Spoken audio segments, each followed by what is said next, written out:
Hey guys, JB here from Alpha Wolf Consulting, coming to you today with a Alpha Wolf personal development and expansion sessions. That's the name of them.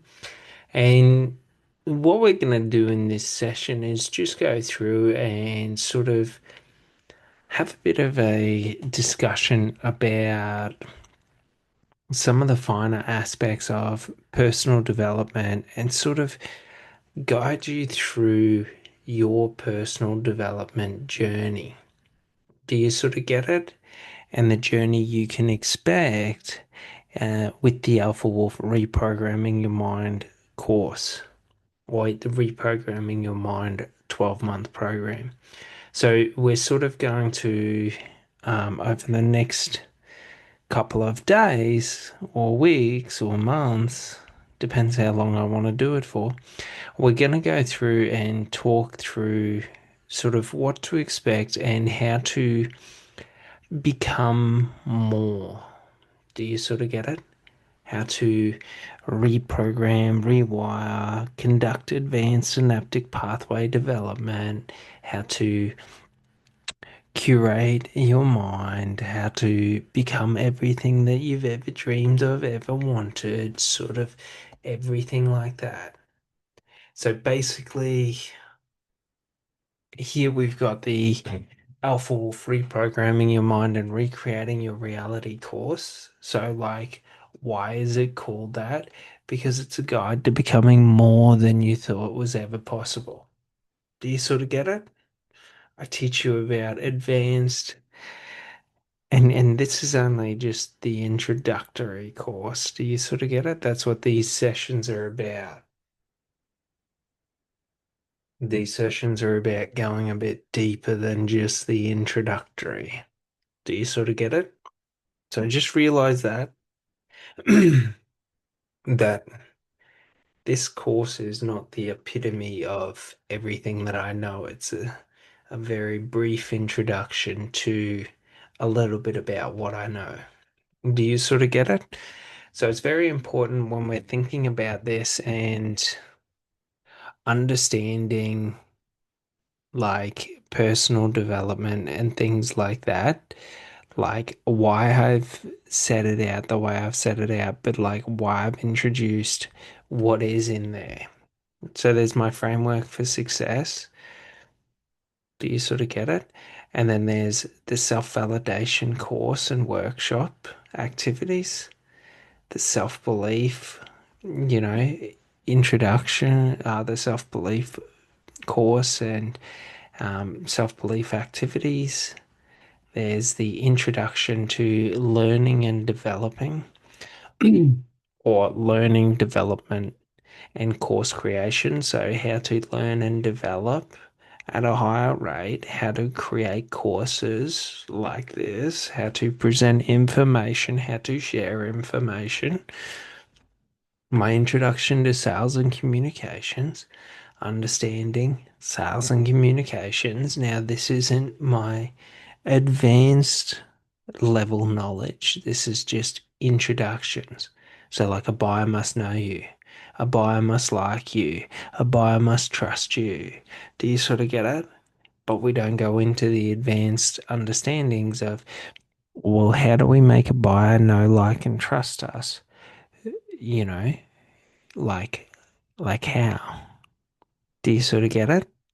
Like we're describing like how they will like and trust you. But it's like, how do I make someone like me even if they have a propensity to not want to like me? Do you sort of get it? How do I make someone trust me even though they have a propensity to not trust anyone?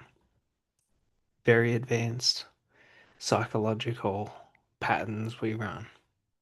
So, like, for example, one thing is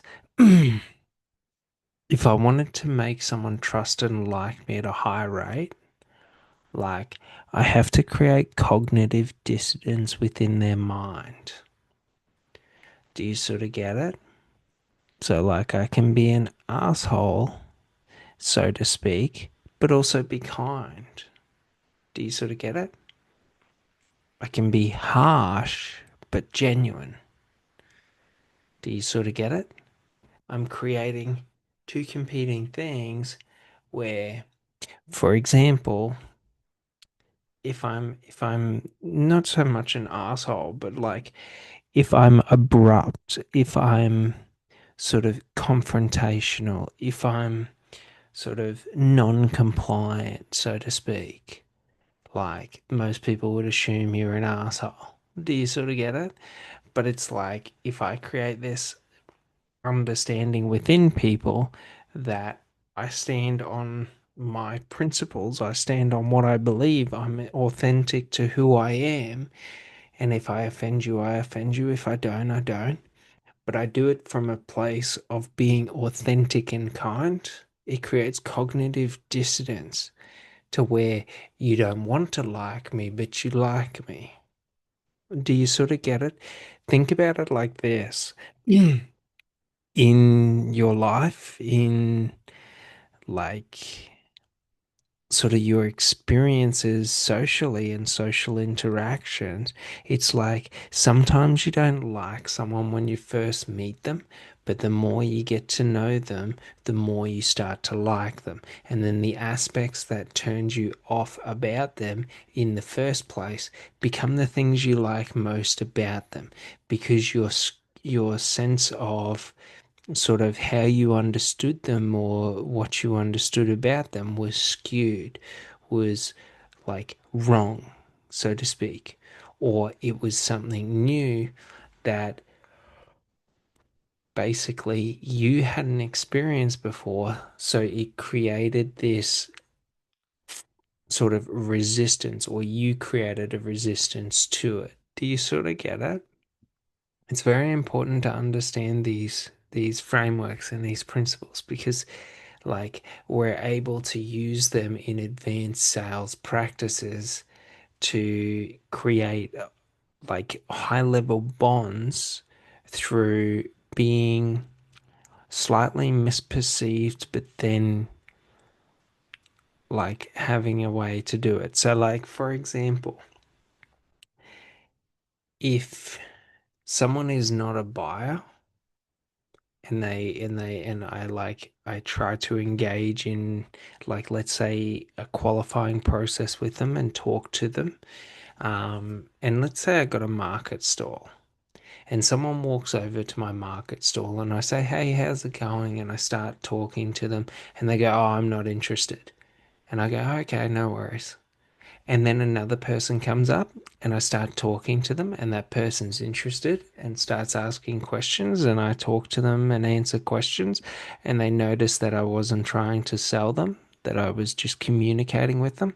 It creates a cognitive distance within their mind to where they realize how much of an asshole they are. And then what happens is they tend to show a lot more genuine interest into the product or service. Do you sort of get it? So it's sort of like if I know from the beginning that someone is going to already be resistant to me in a sales situation, I'm able to utilize this by like not really caring and sort of focusing on someone else. Do you sort of get it? So like as soon as the person says, "Oh, I'm just looking," great. My attention's off you now. I don't really give a fuck about you. Do you sort of get it? And then if I put my attention onto someone else, oh well, actually, I wanted to know this or that. Do you sort of get it? And it's like, that's great, mate. I'll get to you next. Do you sort of get it? I'm with this person now. And it's not that I'm being cruel or mean or rude to that person, but it's like it's sort of it creates the sensation of rejection and fear of missing out and things like that. So it's a very useful tool or tactic that you can use, and not in the sense of trying to manipulate people by doing it, but just understanding that 99.99% of people, if I try and have in a sales situation a genuine conversation with them, they're going to assume it's a sales tactic and reject that genuine conversation advance. in doing that, they look like an asshole and a dick. So then they feel remorse for it and they feel guilty because they've gone, no, I'm just, and that's great, mate. Like, I didn't ask you if you wanted to buy something. I asked you how you were going. Do you sort of get it? Like, it's in understanding this, you can easily manipulate people's psychology against them. And it's not that you're manipulating their psychology, but you're letting them put their foot in their mouth. You're letting them shoot themselves in the foot and feel like a dick, and you're not trying to coddle them and make them feel better. Do you sort of get it? So, like when people are rude to you, especially in sales, you be polite back to them and you disengage. And then that sends a social cue that, good for you. I don't care about you. You're not important to me. Do you sort of get it?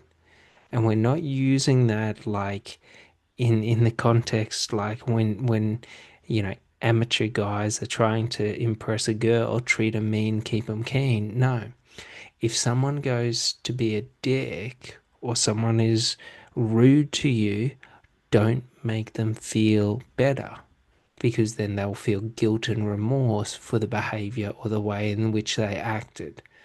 Let them stew in that because then they're going to purchase at a higher rate. Does that make sense? Because they were always interested in purchasing, they just didn't want to be sold to. Do you sort of get it? So you let people overreact and then you don't try and amend the situation and you let them amend the situation. Do you sort of get it? But not many people in sales understand this. Like, it's funny. Like, do you understand what I'm talking about? So we just understand, like, in manipulating someone's psychology, like, it's very easy to manipulate people.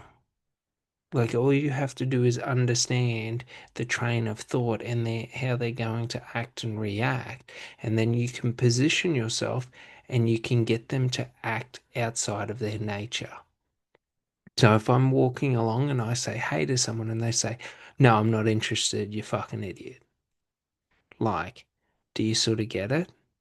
But if I'm at a stall, if I'm selling a product or a service and I say hey and they, no, I'm not interested, do you sort of get it? Like, like people are ruder when they perceive someone to be selling to them. Do you sort of get it? Because they want to disengage that conversation as quick as possible because they don't want to be manipulated. Do you sort of get it? But when people act outside of their social norms, they then feel guilty, like they've done something wrong. That's how you manipulate someone. You let them act outside of their own character, and then you let them alter that. Do you sort of get it? So it's sort of like, for example, and you can see it, and it's like everything's manipulation. Do you sort of get it? If I walk up to you and say hello, I'm manipulating a conversation out of you.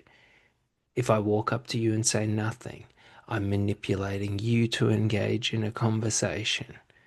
Do you sort of get it? Manipulation isn't about like manipulation is just the act of like applying force or like creating through action a reaction. Do you sort of get it? If I pour water on the fire, I'm manipulating the fire. If I pour fuel on the fire, I'm manipulating the fire. Do you sort of get it? Like, so just understand there is negative manipulation where we try and manipulate someone's psychology. So, like, an important one is especially in sales. If you want to, like, if you ever get like or talk to a sales agent and you ask them a direct question and they don't answer it with a direct answer and they try and ask you a question instead of answering it, that is them trying to manipulate you by dismissing your like by dismissing like your question and sort of trying to assert themselves as being the one who asks questions. Do you sort of get it? So, like, if you ever ask a salesperson a question and they don't answer it, just walk away. And if they say, "Why are you walking away?" Because I don't want to be fucking manipulated, you wanker. I don't appreciate that because that's subconscious manipulating because they're taking control of the situation and sort of making you feel irrelevant for asking a question. So they're trying to negatively, okay, like alter your behavior so you feel that asking a question is negative, that you don't have the right to ask questions. Do you sort of get it? Very important because it's a pretty standard sales practice. So it's like if you ask a question, like if it's a two-way conversation, if I ask you a question, I want an answer from you. If you ask me a question, you want an answer from me. Now, if I want an answer from you, but I'm not willing to give you any answers from me, what am I doing to that conversation? Like, what am I doing? I'm artificially manipulating the power of balance and the dichotomy of power to where I hold all the power and you hold no power. So just realize all these posers out there that are saying, like, the one who talks most in a conversation is the one in control of the conversation. No, that's stupid. Like, in a conversation, I want to be letting you speak as much or slightly more than I speak. But if I'm speaking about something relevant, i.e., the product or the service that I'm selling you, then I want to be speaking predominantly more and then asking very specific questions to you. So I introduce the product or the service. Like, do you understand it? Does it make sense? Like, could you see yourself using this? Could you see this product or service benefiting you? Like, would you like it? So, like, for example, we'll do a demonstration with my reprogramming your mind course. So, like, we'll run through and just pretend like, well, we'll pretend like I'm doing a sales pitch on you or a presentation.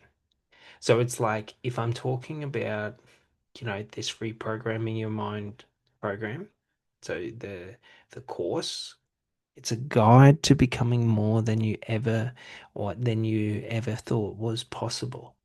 Like, would you like to become more than you ever thought was possible? Do you believe you could become more than you ever thought was possible? Like, do you? I'm waiting for your answer. Nah, even though I'm not gonna get it. But like, do you sort of get it? And then as we go in, like, do you know what I mean? I explain my framework for success. This is my like scientific framework. This is how I go about sort of problem solving, troubleshooting, learning, or anything that I need. Well, first I have to create a scope. So, what am I trying to do? Like, am I trying to land a man on the moon, or am I trying to learn how to, you know, do basic automobile mechanics, basic mechanics? Like, do you sort of get it? If I'm trying to do basic mechanics, I don't need to know rocket science. Do you sort of get it? So I have a scope of what I'm trying to learn. I create a thesis. So like mechanics, let's stick to mechanics. I'm trying to learn mechanics. It's sort of like, what's my thesis? Well, there's an engine, a transmission, or a gearbox, or a clutch and gearbox. Like, do you sort of get it? There's a brake line. There's a radiator, a coolant system. Like we're getting theses of understanding like what makes up what I'm trying to learn, so that if I understand, well, there's like, let's assume there's three main liquids. Okay, there's oils. Oh, well, maybe there's, yeah, oils, water, and fuel.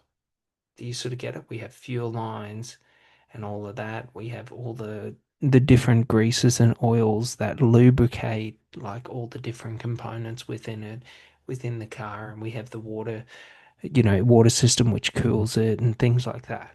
So if there's a problem, it's going to be in one of those three areas. Now you can get into auto electricians and all the electrical stuff, but we're not that, in the hydraulics and all of that, we're not that advanced.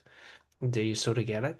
So it's sort of like I can rule out most things as saying like it'll either be oils within like the transmission or the engine or like the brake fluid or something like that that might be causing a problem, or it might be the fuel efficiency in terms of the fuel pump or things like that. It might be the coolant system, like if the car's overheating, it could be the oil in the engine. Like maybe there's not enough oil and it's causing friction, which is causing, the heat and all of that and not lubricating properly. Or maybe it's the coolant system. Do you sort of get it? So then we set objectives. If I'm learning how to become a mechanic, like what do I need to learn? What are the objectives? Do you sort of get it? And then I have a mission. What is my mission to learn how to become a mechanic? What is the strategy? Well, I'm going to figure out the different components that make up a car, and then I'm going to sort of understand each of those components and then understand how they interwork or work in unison with each other, like deployment. Like, how am I going to put that strategy into action? Well, I'm going to learn by doing and by researching, and then I'm just going to do and do and do. Do you sort of get it? Like, and then I'm going to take observations from my learning. Do you sort of get it? A month in, a week in, a month in, like, do I understand the fuel system? Do I understand all the lubricants and oil systems? Like, we're just calling them systems. We're not trying to be too technical here.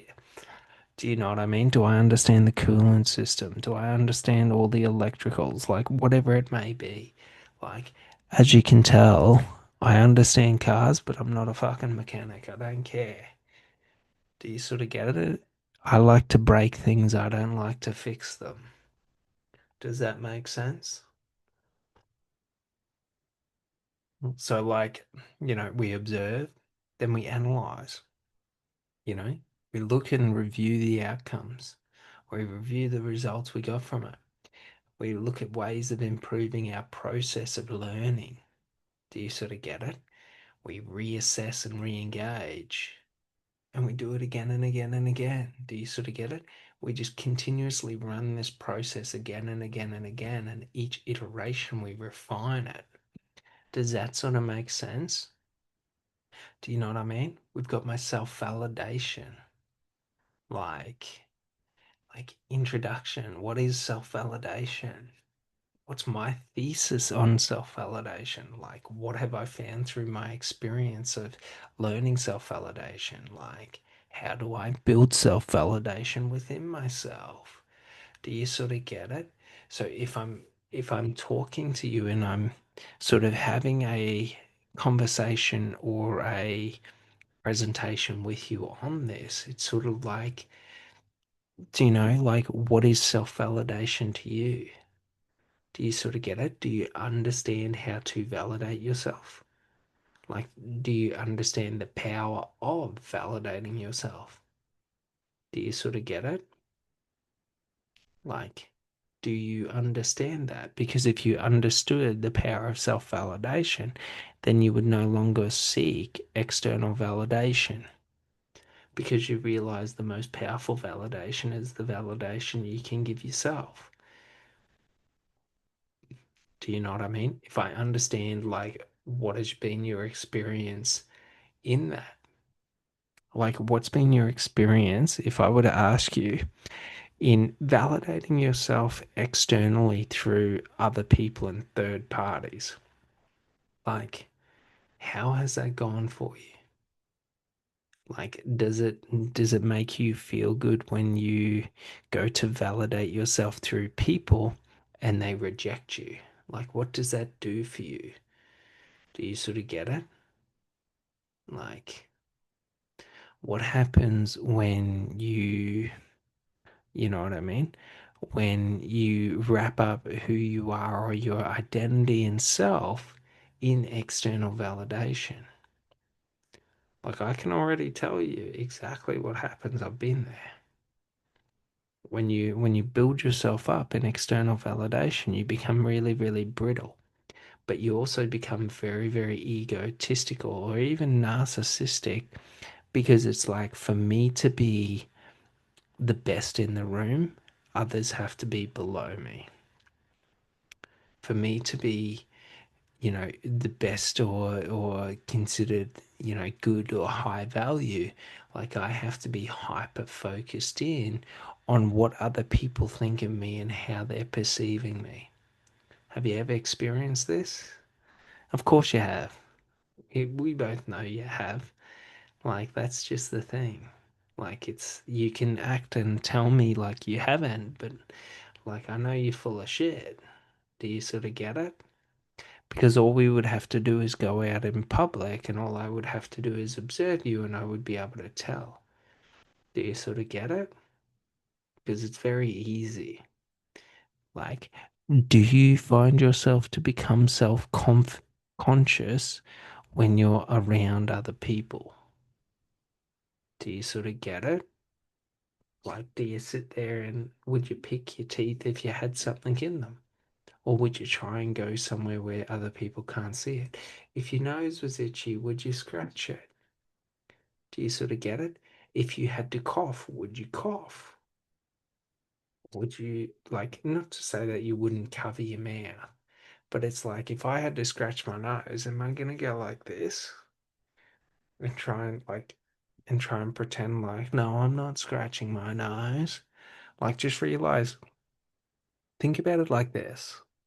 A really easy way to understand, am I someone who gets self-conscious, is think about your best friend of 10, 20 years and think about a first date with a girl that you want to bang. How do you act? Are you more observant about how you speak when you're on your first date with someone new? Do you sort of get it? Like, are you more observant of, like, do I have anything like any boogers hanging out of my nose? Do I have anything on my face? Is my face looking good? Is my hair okay? Like, do you sort of get it? It's a funny thing, but it's quite easy to see because as much as people try to avoid it, like it becomes really, really thing. So like a big thing for me used to be that I sweat a lot. Do you sort of get it? Like 3 to 4 times what other people sweat. So I always had sweat stains and sweat marks. And people tried to make me feel insecure about that. I never really understood it. Like, I got insecure when I was younger, but like, it never really bothered me because it's sort of like, if it's hot, I'm gonna sweat. Like, that's just how it is. Do you sort of get it? But like, it led me to always wearing black shirts and things like that because it wouldn't show up as much. Do you sort of get it? But then I got to the point where it's like I just accepted I sweat a lot. Do you sort of get it? Like it makes it good because if we're out doing manual labor and very high intensive work in 45-degree, 50-degree heat, well, I can do it effortlessly because my body just sweats more. Do you sort of get it? You're going to pass out before I pass out. Like all I need is water to replenish my sweat and I'm good. Do you sort of get it? Like it's pretty important to get this because like all those personal insecurities that you might have or you might feel about yourself, like they're a weakness. Should you try to avoid them? Should you accept them as being a part of who you are and a part of you? They can never be used against you. Do you sort of get it? So, like, I always used to be afraid that I stunk. So, I'd always like smell my armpits and things like that. Or you do the slide where you bring it up and have a smell. Do you know what I mean?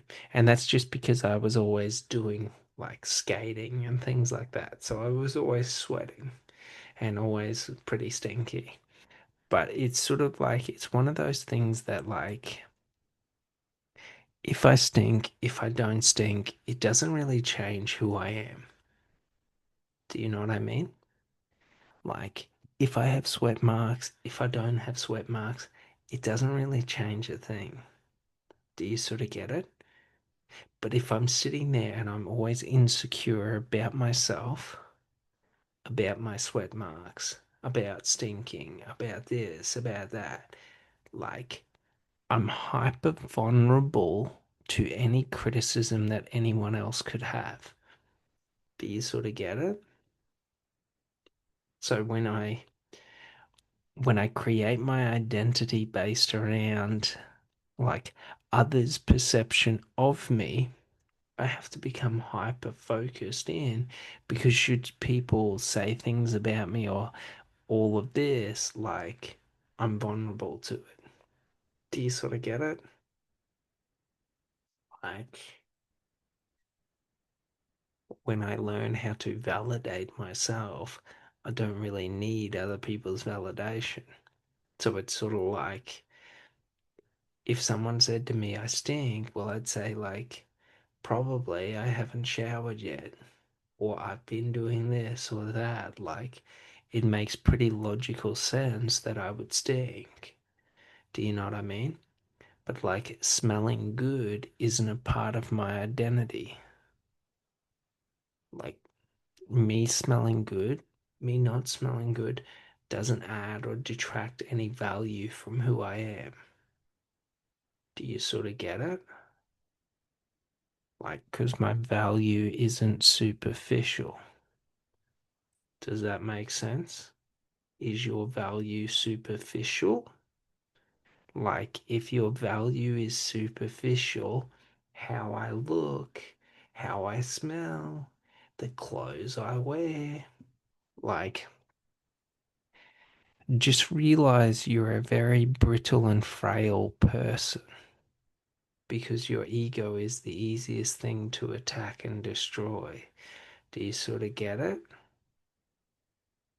Like, that's the thing. It's sort of like, if you think about it like this, how there's guys and they puff out their chest and they get all mouthy about like how aggressive they are and this, that, and the other. It's sort of like, when you become aggressive based out of ego, it's a very, very brittle and frail aggression. When you become aggressive based out of, like, for example, psychotic rage, like, do you sort of get it? It's not as frail or brittle. Like, does that make sense? So just realize, like, if I'm being aggressive because I'm putting on a front or a show, should someone confront my aggression and I'm not committed or eager to fight them, like, all of that front is going to crumble. Do you sort of get it? It's sort of like, if you think about those dogs, and when there's a fence there, they bark, bark, bark, and they're vicious and all of that. And as soon as the fence opens, they go quiet. Do you sort of get it? Because the intention was never to fight. The intention was never like true aggression. It was that there was something in between them that stopped them, so that they could pretend or act like they were aggressive. Do you sort of get it? It's very funny, but like, when we just understand this, we just understand that if I am sort of creating my identity based on external, so based on the people around me, so I got mates with me, so I can be, you know, more confident and aggressive and talk big and all of that. And then when my mates aren't there and I'm outnumbered, well, I better keep my mouth shut. Do you sort of get it? Like those blokes? Or like, you know, people who when they're around the boys or around their mates, they treat you like shit, and then when it's just you and them, they treat you like a human being. Like that's all just ego based. Do you sort of get it? When I'm focused in on the external environment, it's the ego. Do you sort of get it? Because my ego is the aspect of my conscious mind that compares me to others. So I'm always comparing, always this, always that. So just realize like when we talk about self validation, if you don't understand how to validate yourself and you don't understand and you don't validate yourself and actively practice it, like you can pretend like the ego aspect of you is the strong aspect of you, but I understand the illusion of the ego that is you and how brittle and frail it is. So it's like, should you have three mates around you and you're acting all aggressive and you're this big bad person, like if I just start headbutting you viciously and violently, like, do you sort of get it? You're not going to act that way again. Like, it's a false sense of safety or security. Do you sort of get it? I mightn't win that fight, but like you're not going to make that mistake again to think that having people around you is going to make you safe. Do you sort of get it? Like, but then again, like if you're acting that way and people are around you and they don't correct your behavior, like, do you sort of get it? I'm not really too concerned or worried about them in a fight because if they understood anything about fighting, they would correct your behavior as quick as possible. Do you sort of get it? So it's sort of like those who seek safety in numbers in a group tend to be people who are afraid of true violence. Does that make sense? Like it's pretty funny. But, so like for example, if someone's got three mates with them and they're mouthing off, like I don't have to even do anything because I know it's never going to go anywhere further because all they're doing is talking big because they've got friends around. Do you sort of get it? Like if I get in there and I start talking big and I start getting offended, like, yeah, it can go somewhere, but if they're just talking big because they got mates around, like, it's going nowhere. So I can just continue on. It's sort of like a funny thing happened to me yesterday, and I was walking, and there was a crackhead, a junkie, and he was walking on the other side and he was quite angry and upset and yelling and screaming at someone over the phone and this, that, and the other, and making a real, you know, a douche of himself. And like, I really wasn't paying any more attention out from making sure and observing that he wasn't going to come over and try and start shit with me. And then after he's had his little outburst on his phone, he basically, oh, stop fucking listening to me, cunt. Like, and I didn't know he was talking to me. And then he said it again. And I looked over and he's like, yeah, you. And it's sort of like, mate, you're 20 meters away. You're walking away from me and you're yelling out like that I should stop paying attention to you. Do you sort of get it? But like, that's the thing. It was pretty funny because like I had no care about him, so I just looked at him. Like, what are you gonna do? Do you know what I mean? Like, you can mouth as much as you want, but like, I don't have to react to you. Do you know what I mean? If you come near me, like, it's never gonna be a good day for you. Do you sort of get it? Because I'm a vicious and violent fighter. Like, does that make sense? So, like, the thing is that, like, if you don't respond to someone when they're acting out of ego, it sort of deflates their ego because they're looking for a reaction. Do you sort of get it? So, it's very important to understand this because when we understand this, it's sort of like, do you know what I mean? So, I looked at him like that. And I licked my lip because I lick my lip when I'm having psychotic thoughts. Do you sort of get it? So if you ever see me uh, and I'm sitting there rubbing my tongue on my teeth of my lips, just understand I'm having very violent thoughts in my mind. Does that make sense? And the stimulation is helping me from stopping myself on acting out on it. But to him,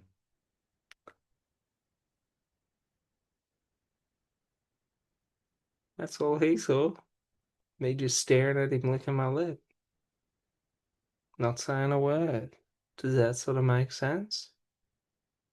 And then, like, he didn't come closer. He didn't threaten me. He just mouth and then ran. Do you sort of get it? It's how people are. So just realize the brittleness of the ego. That should someone be 20, 30 meters away from you and they feel a need to yell out to you and sort of act aggressive, just realize there's no aggression in there. Do you sort of get it? Because, like, if they're walking towards you acting aggressive, that's a different story. But if they're walking away from you acting aggressive, it shows a different thing. Do you sort of get it? Behavior is a language. You can read people by the way in which they behave and the way in which they act. Do you sort of get it? Like, for example, most people that are psychotic or psychopaths like me, like most people try and hide that and pretend like they're not. I embrace it because it's a part of me. Do you sort of get it? It doesn't mean that, like, I don't have control over myself. It means quite the opposite. Should I push it away? I'm always trying to repress an aspect of self. Should I embrace it? I allow it to diminish naturally.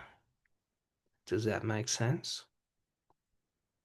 So we just understand our thoughts and our behavior and the language we use and what we talk about and how we talk about it and all of this, like, it speaks to who we are. It speaks to our mind and our intention. Do you sort of get it? Like, for example, when I think of ego, I think of people who are mouthy.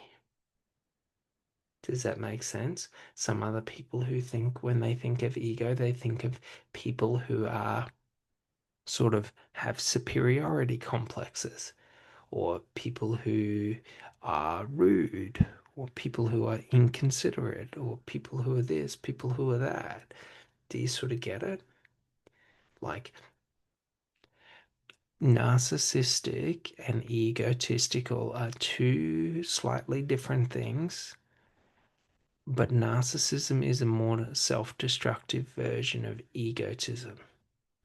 So, like, narcissism is like slightly sociopathical in the sense that, or even psychopathical in the sense that I sacrifice relationships with others to feel superior to others. Do you sort of get it? So it's not to say like people who are narcissists are inherently bad or evil. It's to say a narcissist cannot help sort of burning down or sort of blowing up personal relationships when they don't get what they want. Do you sort of get it? Like, how do I know this? Because I've had to fight with being a narcissist my whole life.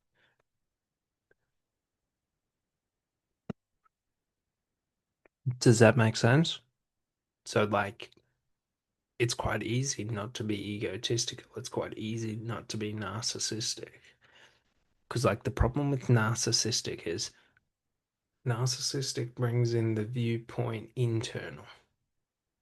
So, like, not to say like internal, but like I think I am superior to other people. I think I am better than other people. Like, and narcissism and egotism are, or egotistical. So, like old mate from yesterday, he was trying to show or promote, I'm a good fighter, I'm a bad fighter, I'm aggressive, I'm this, I'm that. Do you sort of get it? Like projection, okay? Reflection. So, like, I don't need to project that I'm a good fighter, or that I'm a bad person, or that I'm a violent person, or that I'm an aggressive person. Do you sort of get it? Because the act of projecting it diminishes it. Do you sort of get it? Because if I have to project my power or my dominance, I don't hold any power or dominance. Do you sort of get it? It's with the eyes you can project that you're a psychopath. Because when you just look at people like that, they start to get the idea. Do you sort of get it? So it's like the intensity of the gaze, but it's also how you respond to things. Do you sort of get it? So it's very important to understand that. Like, psychopaths tend to become very, very quiet in heightened aggressive situations. Do you sort of get it? I don't get angry from like if someone threatens me, I don't become like unstably angry. Do you sort of get it? I go quiet and I become highly calculated. Does that make sense? So, like, for example, with old mate, when I was staring at him, like, like the reason I'm staring at you is I'm trying to work out where I'm going to strike you first. Is it going to be the knees, the groin, or the throat? Like, which one's it going to be? Where do I think you're going to be weakest? Do you sort of get it? Like, where where do I think you're going to not expect me to strike? And then I'm also trying to ascertain from your positioning and your stance and how you're behaving, sort of if you know any forms of martial arts or fighting. Do you sort of get it? So like if someone's a boxer, they'll be they'll be holding their hands inwards like this because they try to roll their shoulders to do their punches. Do you sort of get it? If someone does martial arts, they'll be trying to keep it out here because they strike like that. Like how someone positions and holds their shoulders will tell you the level of understanding and fighting that they have. How they hold their stance and all of that. Do you sort of get it? Very important to understand this because through this you're able to, like Sun Tzu says, defeat your enemy before you've even struck. Do you sort of get it? How? By understanding if you're a boxer, you're not going to be thinking about me stomping your knee and inverting your knee backwards. Do you sort of get it? If you're a kickboxer, well, you might be more inclined to expect that. Do you sort of get it? Like, if you're a kickboxer, you're probably not expecting me to knee you in the groin and fucking like burst your nutsack or you know, bruise your stem. Do you sort of get it? Like, you're probably not expecting that. So like wherever I can strike from where you don't expect is the blind side. Do you sort of get it? So like understanding someone and how they hold their body and their positioning allows you to analyze what their mind is thinking. Do you sort of get it? Like if I'm like this and I'm trying to keep my shoulders sort of back, well, I'm priming for a strike. Do you sort of get it? Like I'm going to always do that, depending on the form of martial arts and things like that, or the form of fighting. Do you sort of get it? If I'm an amateur, well, I'm going to bring him in. Do you sort of get it? Or I'm going to puff out my chest. Like, most people don't understand this, but like, a dominant posture isn't to puff out your chest. That's what fucking birds do. Do you sort of get it? To impress the females. Like, a dominant structure is to lower your shoulders because you bring it in and now you're in a fighting position. Do you sort of get it? Your muscles are primed. So, like, understand that. Like, dominance is in the shoulders because the shoulders are how we strike, not in the chest. Like, I'm never going to be intimidated by a guy that puffs his chest out, a guy that rolls his shoulders down and brings his core in and locks everything in together. That's going to make me a lot more intimidated than someone puffing out their chest. Because someone puffing out their chest is trying to project dominance. Someone that is aligning their body and like tightening their body into a fighting position, like they're preparing. Do you sort of get it? Very important to understand this because when we understand this, we can easily scan people and understand if they're a threat or not. Do you sort of get it? So, like, just understanding this sort of stuff, like, the more the more I understand about myself, okay, the more reflective I am within myself, the more I remind myself that I am not better than other people. Like, to break the ego, the easiest way to break the ego is to simply, like, stop trying to protect yourself. Do you sort of get it? So, like, for example, with old mate from yesterday, I could have said, oh, rah, rah, rah, rah. I could have tried to show that I was aggressive. I could have done this and that. Like, I don't need to protect myself. Do you sort of get it? Like, an egotistical response would have been a response where I was trying to protect myself from it. Do you sort of get it? So it's like if someone said something hurtful to me and I get the response to whip something back at them, just as hurtful. Like that's an ego-based response. Do you sort of get it?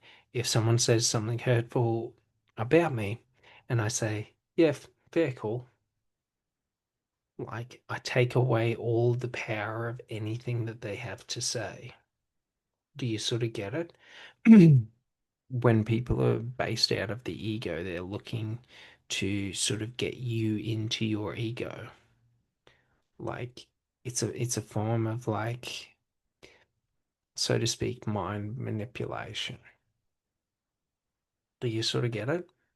So like the way you stop it is like, should I fear something happening?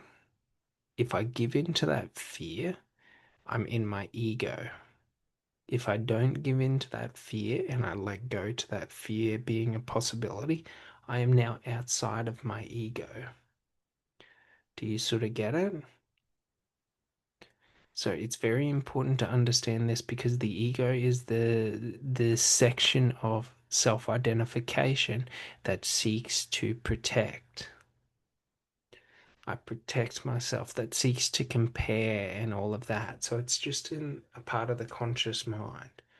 So if we understand that, like, I am not the conscious mind, I am not the subconscious mind, I am the higher consciousness, then what happens is, should someone say something that I feel I need to protect myself from, well, what's actually happening? Like, should someone say something offensive to me? are they offending me, or am I just experiencing them trying to offend me? Do you sort of get it? Like, it's a bit different. A fence is a bit different than a gate. Do you sort of get it? If someone takes a gate, they can take the gate, but they can only take, like, I can only take offense if I choose to be offended. Do you sort of get it? Do you like the fence gate analogy? Like, does it make sense? So I can't take offense if I don't take offense, but I can take a gate if I have a mate. Do you get it?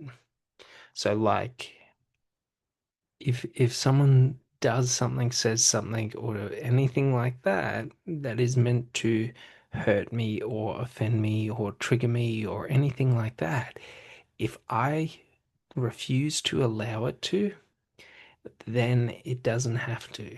And that can go all the way to physical violence. If someone slaps me in the face, I don't have to respond. If someone punches me in the guts, I don't have to respond. Do you sort of get it? Now, I'm not saying pacifism is the right way.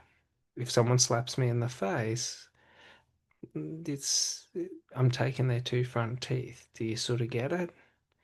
Like there's consequences to actions and behaviors.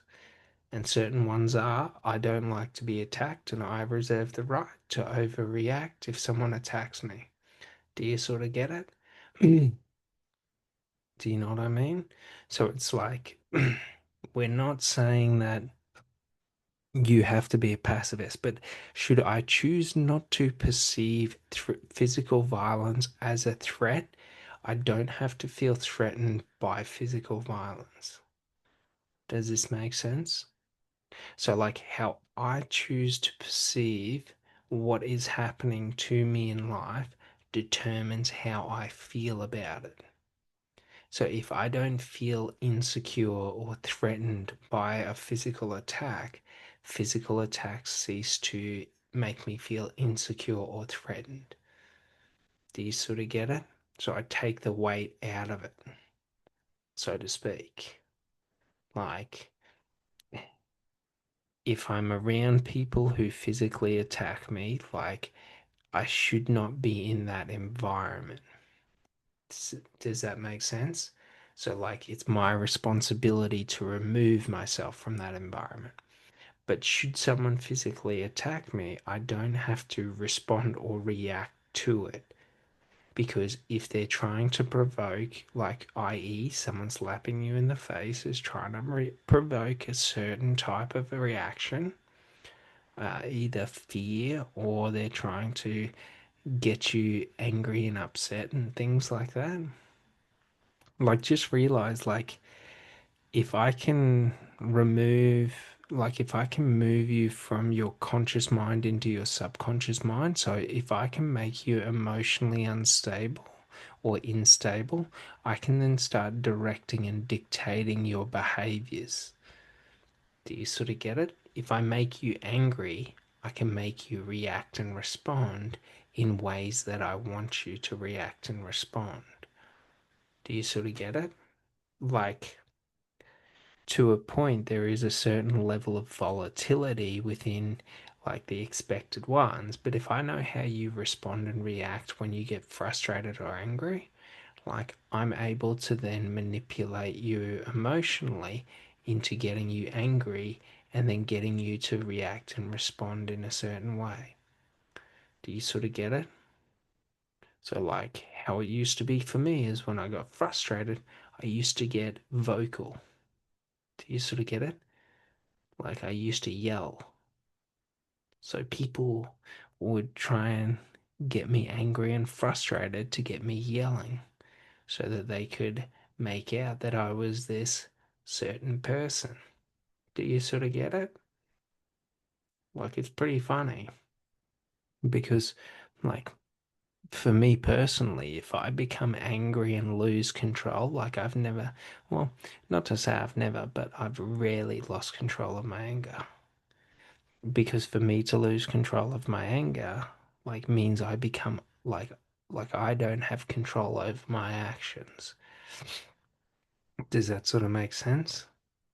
So, like, being a psychopath, it means that if I lose control over my anger, I'm not thinking about hurting someone or fighting someone, I'm thinking about killing someone.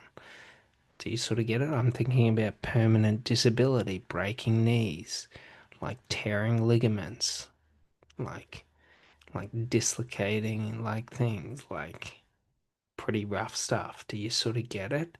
So like for me, it's very important for me to remain disciplined. Do you sort of get it? And detached from that. But it was pretty easy for me because like the easiest way is if you don't want to get angry, you just don't allow yourself to get angry. Now you might say like it's hard to not allow. No, it's not fucking hard. It's fucking easy. You just create a rule that no matter what anyone else does, I am not allowed to become angry from it. So should someone throw food at me? Whatever. Should someone spit at me? Whatever. Do you sort of get it?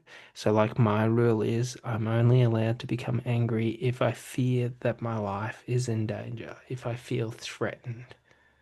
So, should someone come up and they try and intimidate me? Great. Should I believe or perceive that they're about to attack me? I'm allowed to respond.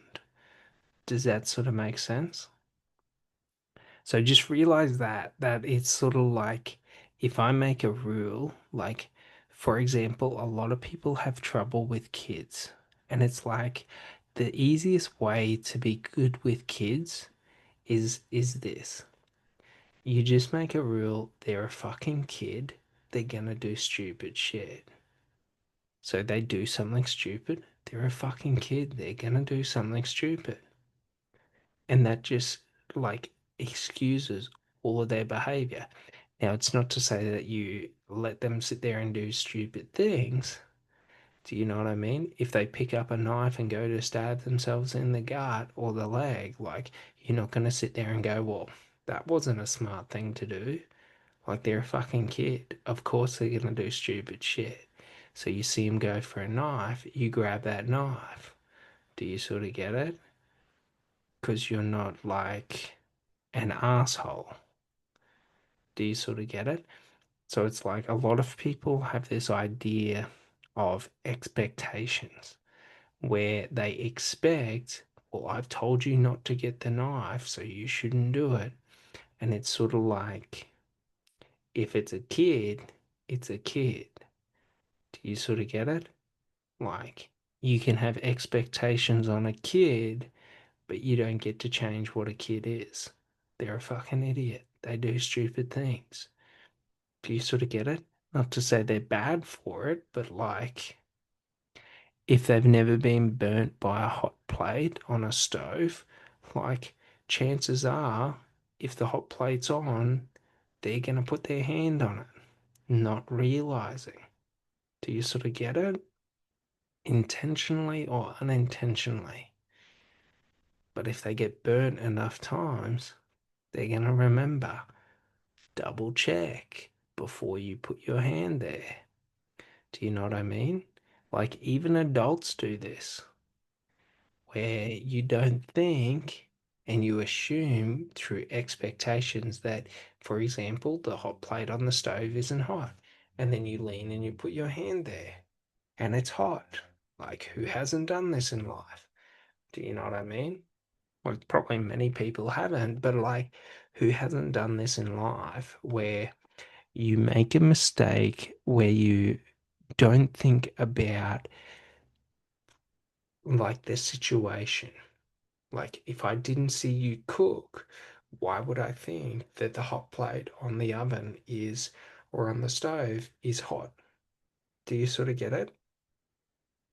So like that's the important thing is the ego is based out of expectations. I said something, you should have listened to me. This, that, and the other. So if I cease expecting in life, then that is one of the ways of breaking the ego. If I cease to seek protection in life, That is another way of breaking the ego. Do you sort of get it? So, should there be a tsunami wave coming, open your arms and just say, what will be. Do you sort of get it? Doesn't mean you're going to survive that tsunami wave, but at least you're not going to die as an egotistical bitch. Do you sort of get it? Running and hiding and cowering. Like, it's pretty hard to do that, but like, you've got to be pretty committed to life being life if you're going to open your arms and just embrace a tsunami coming towards you.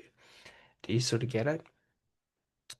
But it's important for us to understand in life, like when I try to become the best version of myself, when I'm trying to overcome trauma of the past, when I'm trying to let go to negative aspects of self, like it's not impossible, it's not difficult, it's not hard.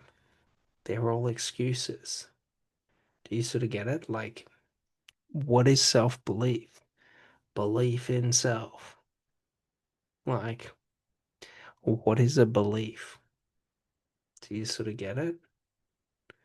Like, is a belief a feeling that I know something is true? No. Is a belief unrefuted, like evidence that something must be true?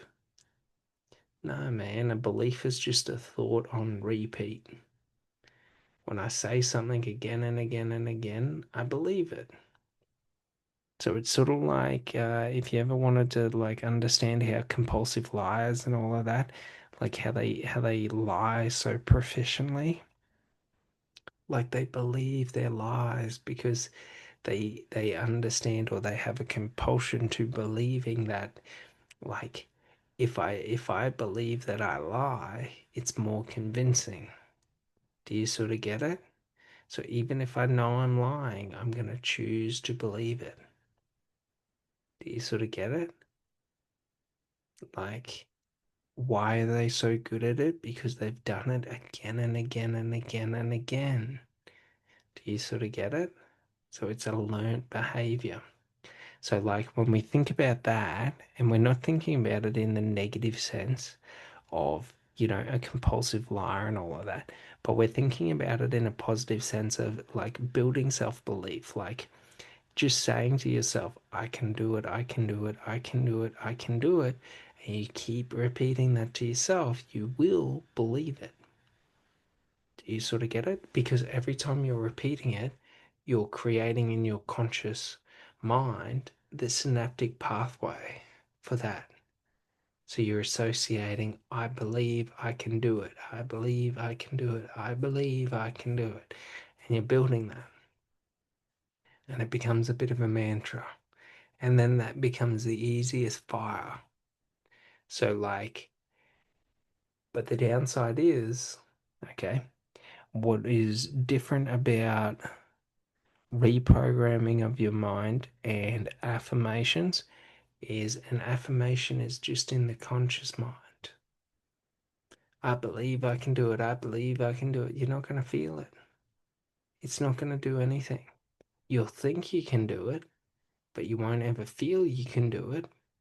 So, like, you have to do the practice, the reprogramming practice. I got a quick guide on there, the four-step guide to easily reprogram your mind, and you just understand an affirmation is the exact same process.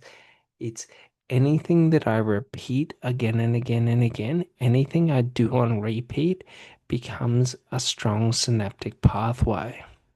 Like, how did you learn to ride a bike? Do you sort of get it? You didn't take an exam on it and someone gave you a certificate and you said, I know how to ride a bike now. You built the synaptic pathways of how to pedal, how to move, how to hold yourself and stabilize yourself on the bike.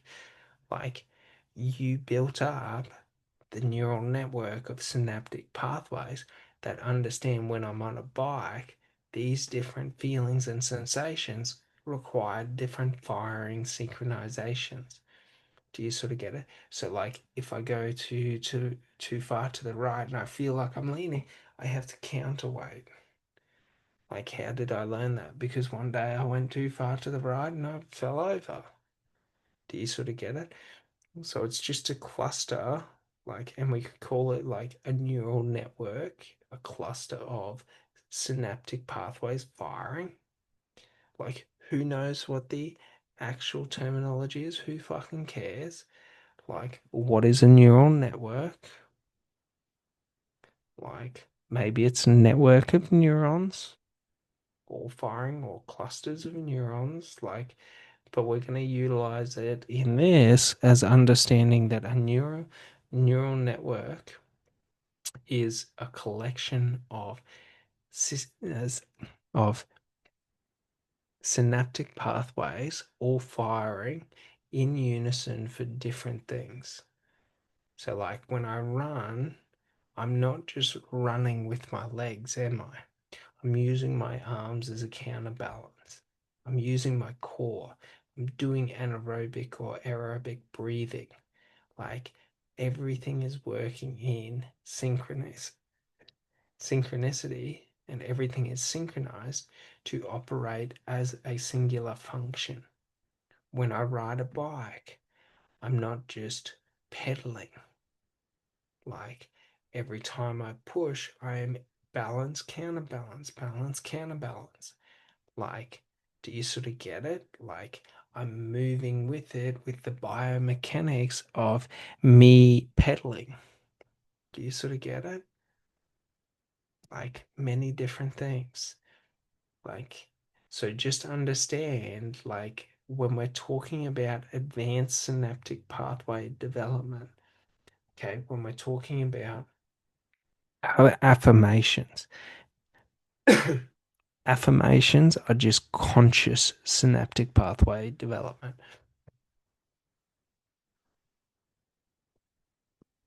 And conscious synaptic pathway development means I will think it's true, but I will not feel it because emotions and feelings are within the subconscious mind. So I have to do subconscious synaptic pathway development. It's why affirmations don't work. Yeah, they might make you feel a bit better, like, yeah, I can do it, but they won't make you feel it. You'll think it, but you won't feel it. Trust me, I spent years, 3 to 5 years doing affirmations. I know what I'm talking about when I'm talking about this. Do you sort of get it? Like anyone that does affirmations, you can try and say that it's not true, but I know you're full of shit. Trust me. I wouldn't have the answers and the solutions if I thought it was right.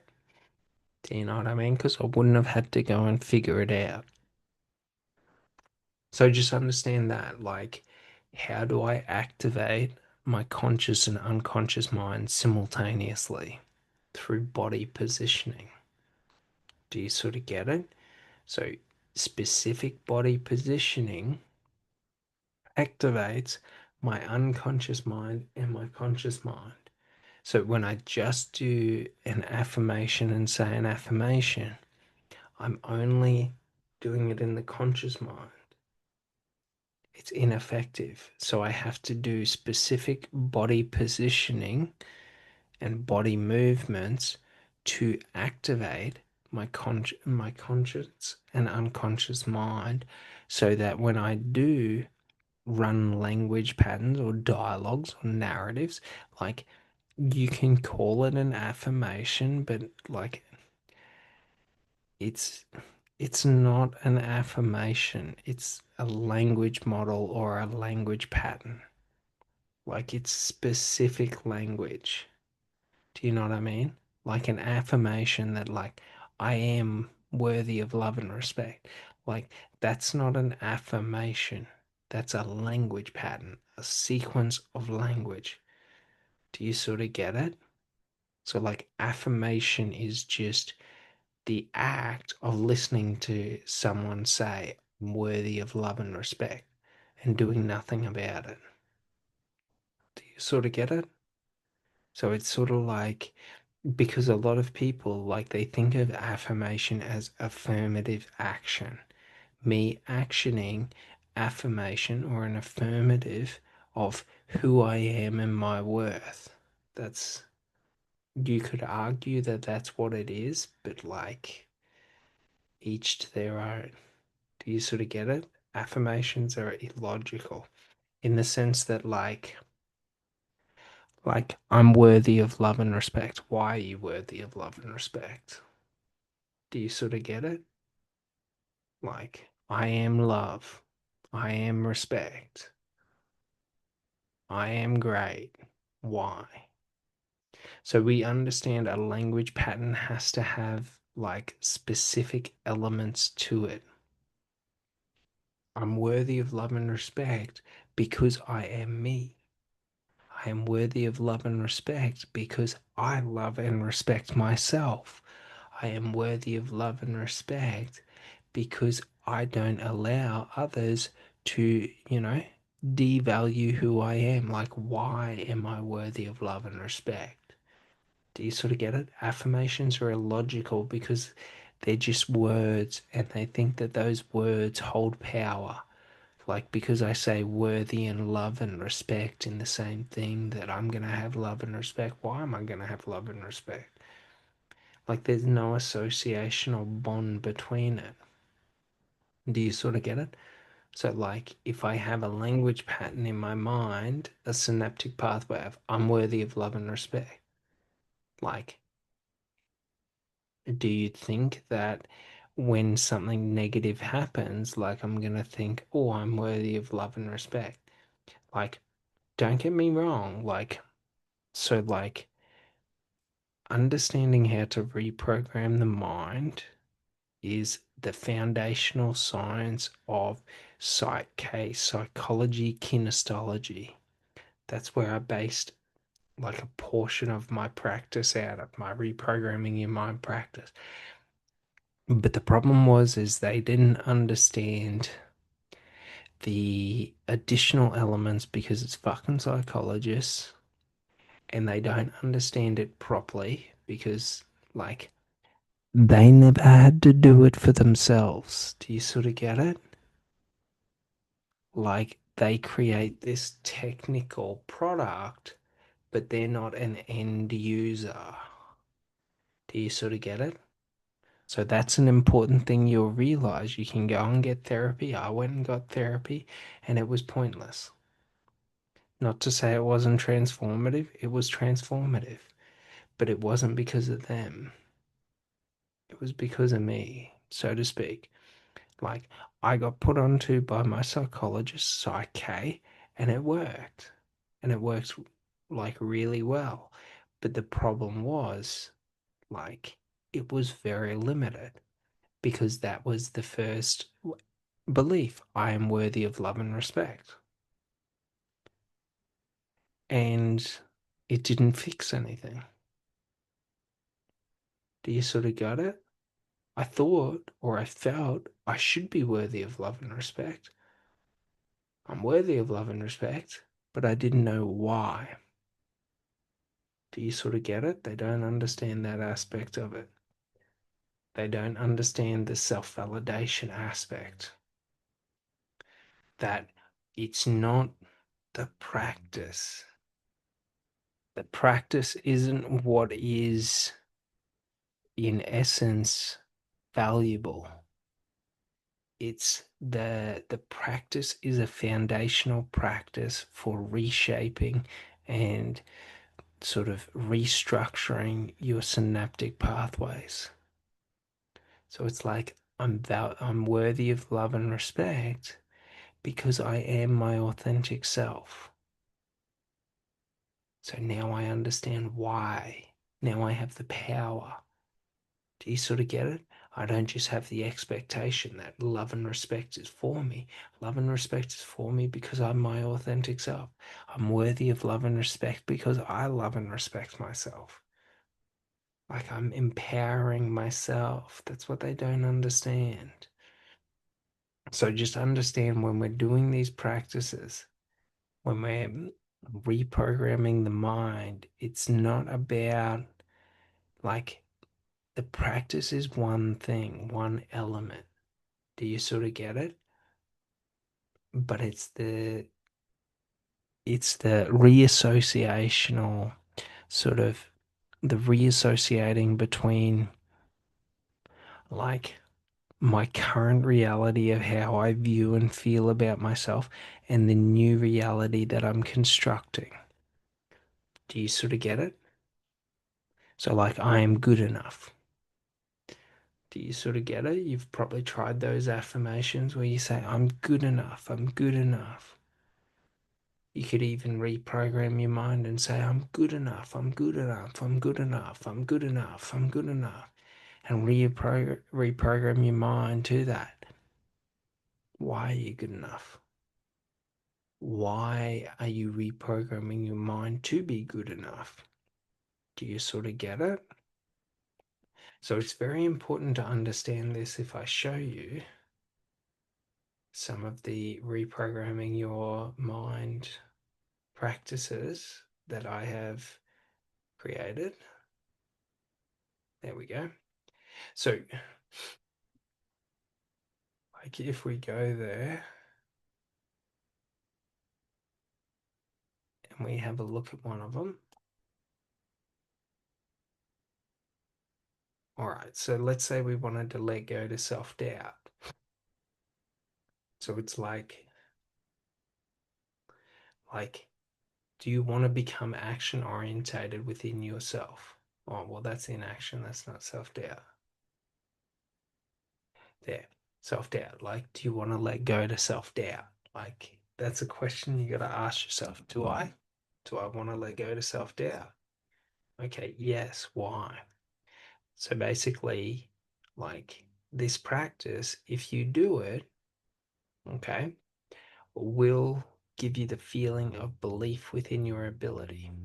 So, like, what is the body positioning to activate your conscious and unconscious mind?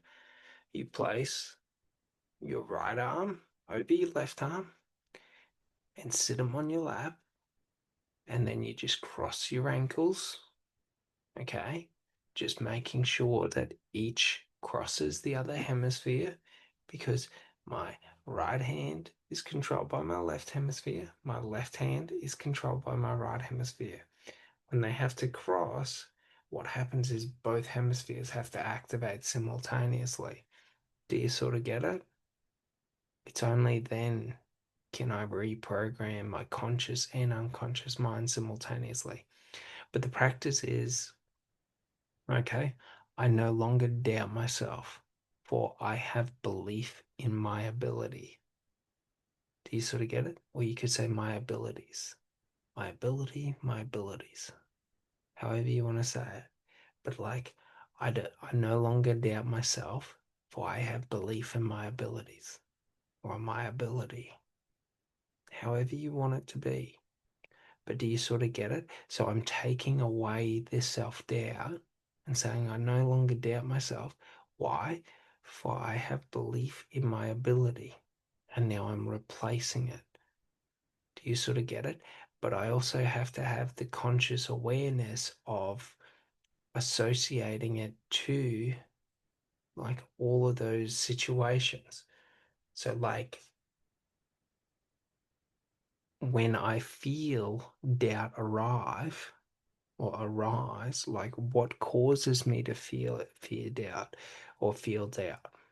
Do you sort of get it? Like what does? So should I feel a bit of self-doubt? I repeat to myself, I no longer, I repeat to myself, I no longer doubt myself, for I have belief in my ability or abilities, however you want it to be. And the reason I say that is because you can say my ability and collectively say all of my abilities as one. So my ability to XYZ, my ability to this, or you could say I have belief in my abilities individually. So, not the collection of all my abilities, but my abilities as individual segments of my ability. Does that make sense? So, the language is important for you, but you can do it as many times as you want. So, you could say, I no longer doubt myself in love, for I have belief in my ability to sort of discern the right people, to understand people's intentions, to XYZ. Do you sort of get it? Like insert whatever you want. This is what they don't understand in the Psych K. They make it too formal. Do you sort of get it? They don't understand you can introduce whatever you want it to be. So it's very important, should you want to do any of these practices, like, do you want to feel love within your life while being alone? Like, do you sort of get it? I don't need someone else in my life to feel love or to feel the love of my life, for I am the love of my life. So, like, this one here where we're letting go to doubt, I'm letting go to doubt because I have belief. Do you sort of get it? And then this one here, I don't need someone else in my life for me to feel the love of my life. Do you sort of get it? For I am, or for I am, oh Jesus, for I am the love of my life. So I don't need someone else to feel like I don't need someone else in my life to feel the love of my life or to feel like I'm in love, like in love with the love of my life, if you wanted to add more words. But essentially, what we're saying is, I don't need someone else to feel like I'm in love with someone, for I am in love. I am the love of my life. Do you sort of get it? So, like, we're not just saying, I feel love in life. It's saying, when I am alone, I am allowed to feel like I am in love with the love of my life, or I am the love of my life. So we're giving ourselves permission to feel certain ways without external stimuli, without external, validation, so to speak. Do you sort of get it? So it's not like I just feel love in life. No, I feel the love of being with the love of my life when I'm with myself. Do you sort of get it? So it's really, really important to understand.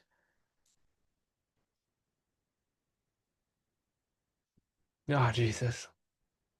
Because the more we start to understand this, like, the more we start to understand, like, what am I doing? Do you sort of get it? So, like, this one's about letting go to feeling insecure about being lonely or about loneliness. So it's like some people feel insecure and like they're not enough because they don't have anyone else in their life. And it's like, I let go to my insecurities of loneliness, for I am not alone. Do you sort of get it? Like, if I'm with me, I'm not alone. I'm with me. Do you sort of get it? So we're breaking up and letting go. And there's a difference. Like, this,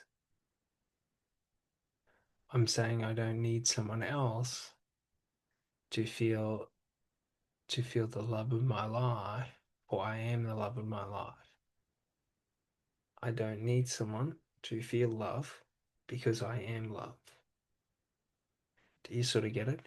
But then when we're doing one like this, where I'm letting go to feeling insecure about loneliness. So I'm letting go to one belief and I'm replacing it with a new belief. Do you sort of get it? So like I let go to my insecurities of loneliness, for I am not alone. So like I am taking the belief that I am lonely and replacing it with I am not alone. Does that make sense? So like these are standalone, but they also work in conjunction. So, like, why am I not alone? Because I have me. I can talk to myself. I have friends. I can make friends. Do you sort of get it? Like, I can get a job. I can get a dog. I can go to the park. I can join a club. I can do this. I can do that. Like, I don't need to feel insecure about like being lonely because like I'm not alone. If I feel like I'm lonely, then I can take an action to stop that from being the thing. Do you sort of get it? But this is more about understanding how to be empowered with and by yourself. Do you sort of get it? Like you don't need other people to feel like you are not lonely. When you're with yourself, you're not lonely. Do you sort of get it? So it's very important to understand this. Like, this is one to let go to loneliness because you're not alone. So the other one works in conjunction with this. When I feel lonely in life, all I do is connect with others. Should I feel myself being lonely? Then I go and talk to someone. I go and do something about it. I'm creating a thing to, should the sensation or feeling of being lonely in life enter me and I feel myself feeling like I'm lonely, all I have to do is to connect with others. Like I've got like something or environmental or an internal stimuli, the sensation that I'm lonely in life, and then I've got an action. So like, should I feel lonely in life? Then all I do is connect with others. That's how I overcome it. So I'm cueing my mind to, should I feel lonely within myself, then I take an action of connecting with another. Does that make sense? So it's very important that we're utilizing the advanced synaptic pathway development, reprogramming in mind, whatever you want it to be. We have environmental stimuli, and then we have like an action that we want to take to resolve the environmental stimuli. So like, should I feel like, let's say should I feel stressed about my finances or my income or my money, right? I feel financial stress. Okay, what is the action that will get me out of feeling financial stress? So I let go to the feeling of financial stress, or I let go to worrying about money, and or you know, or when I feel myself worrying about money, I work. I get a job. I apply for jobs. I XYZ. I create a business. I sell a product. I do this or that. Like, what do I do? Do you sort of get it? Because, like, if I'm just saying I don't feel worried about money, like, good for you. When that feeling of worrying about money happens, like, you're still going to worry about it because you don't have any actions moving forward, no new actions moving forward. So, like, should I want to let go to something? a negative belief or a negative feeling or a fear or anything like that. Like I have to have a new action moving forward because while I don't have a new action moving forward, I cannot let go to it. Do you sort of get it? It's sort of like this. If I don't have any action moving forward, should someone slap me, I have to be worried about someone slapping me because it's uncertainty if someone were to slap me. Do you sort of get it? So I have to focus on uncertainty to try and create certainty or figure out a way to certainty. So the easiest way to overcome uncertainty is to have a new action moving forward. If someone slaps me in the face, I get up and I leave. Do you know what I mean? I walk away. I walk out. Whatever it means. Now I don't have to fear being slapped in the face because it's like, should I be slapped in the face? It's not uncertain. I'm going to get up and I'm going to walk away. Do you sort of get it? Like, should I feel insecure about money or fear, you know, feel sort of, yeah, insecure about money or feel like uncertain or whatever, like take an action. What is the action that will resolve that situation? Do you know what I mean?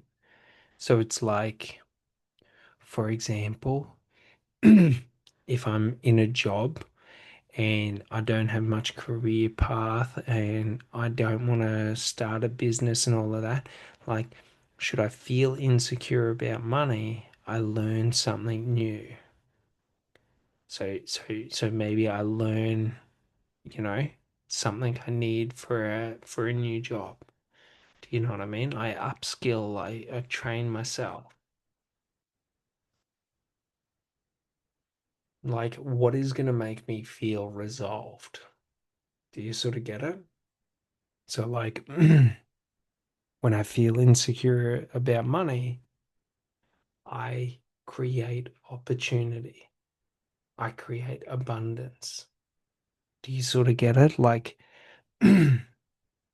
it's a hard thing for me because like I've invested so much time and energy into like creating knowledge and learning and all of this that like if I feel insecure about money, like I can come up with a plan to make money in a day. Do you know what I mean?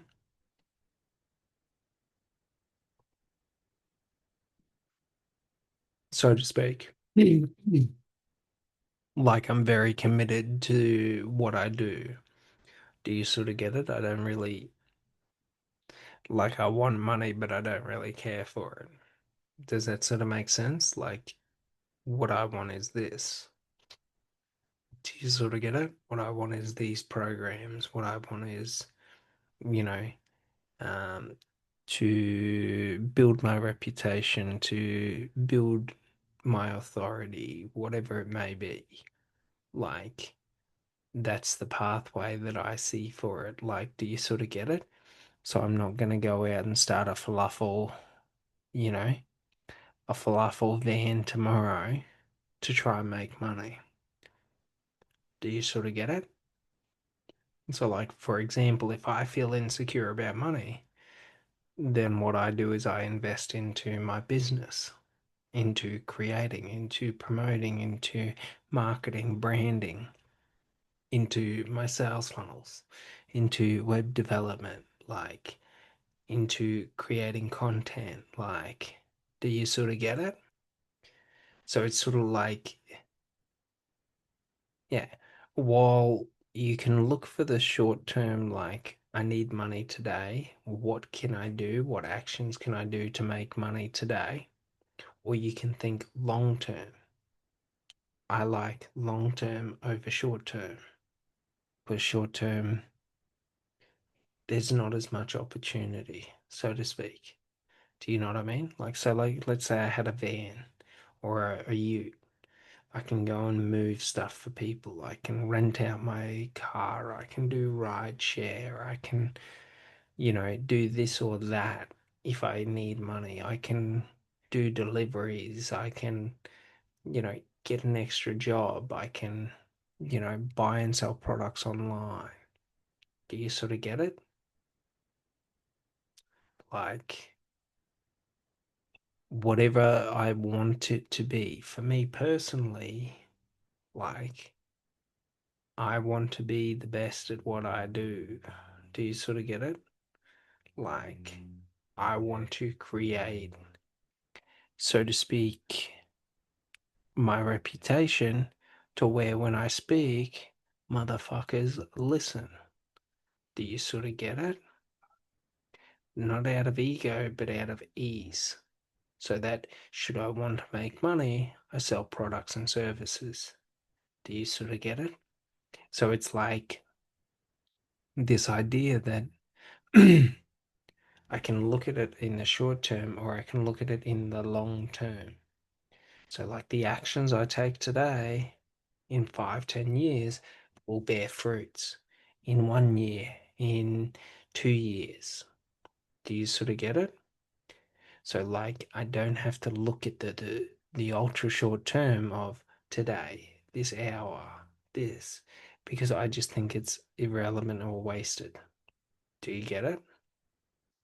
Like, like, I would rather invest in and not have a return for a longer period of time for a larger return. Do you sort of get it? Like I'm a risk taker.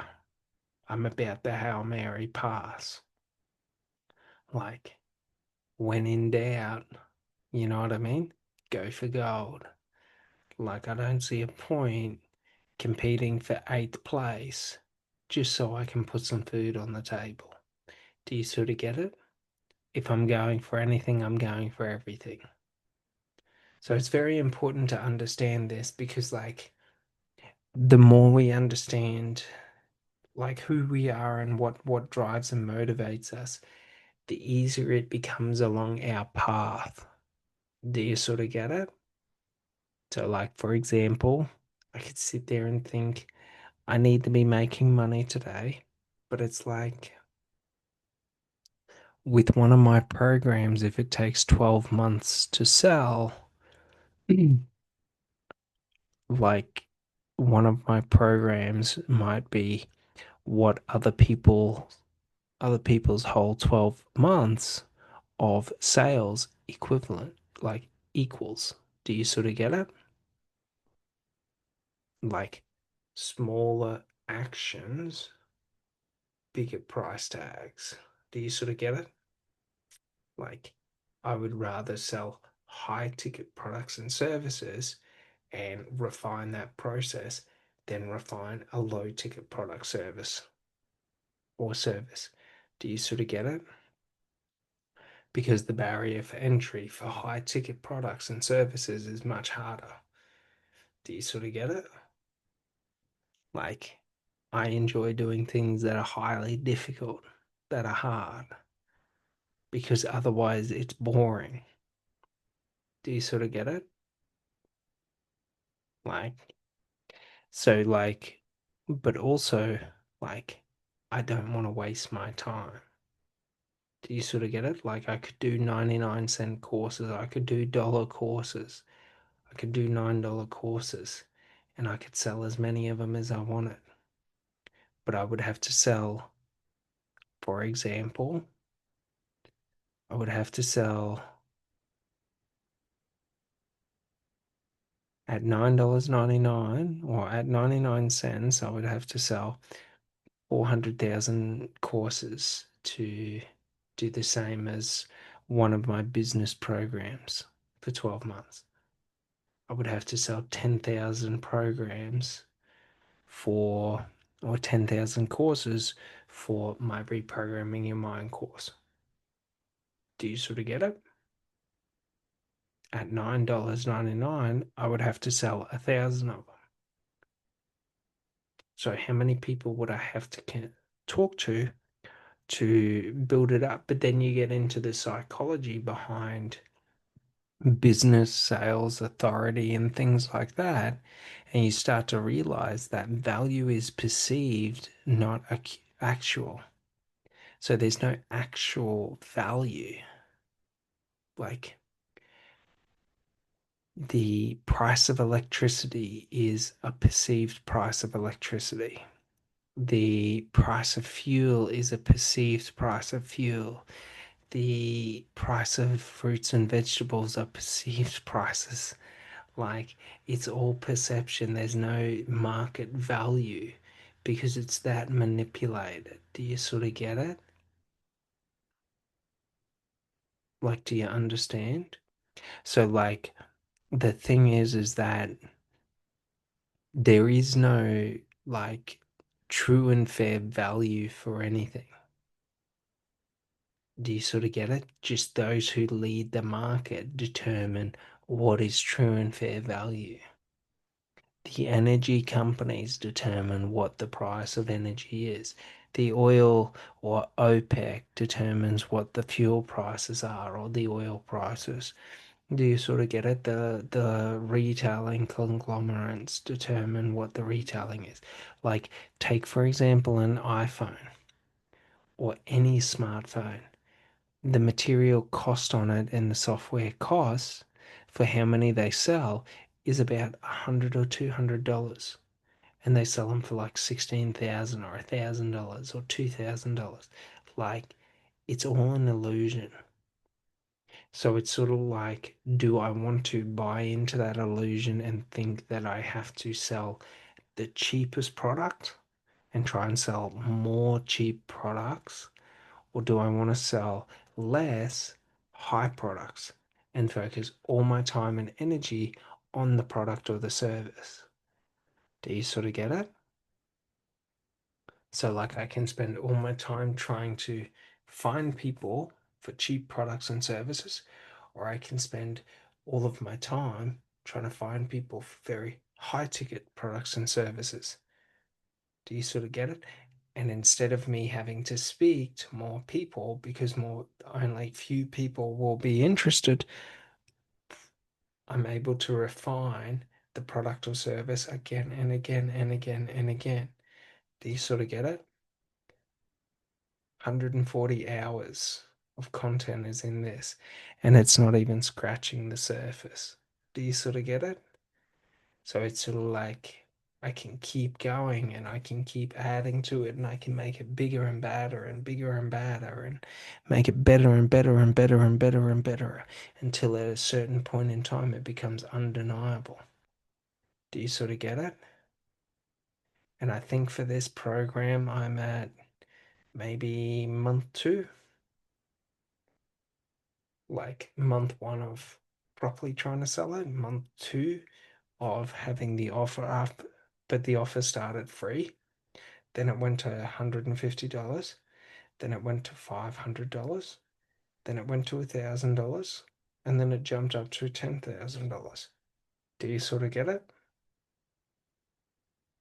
Like slightly few or a few more got it while it was free, but like once there's a price tag on it, see, the majority of people didn't want it when it was free because they didn't value it. They devalued it because it didn't cost anything.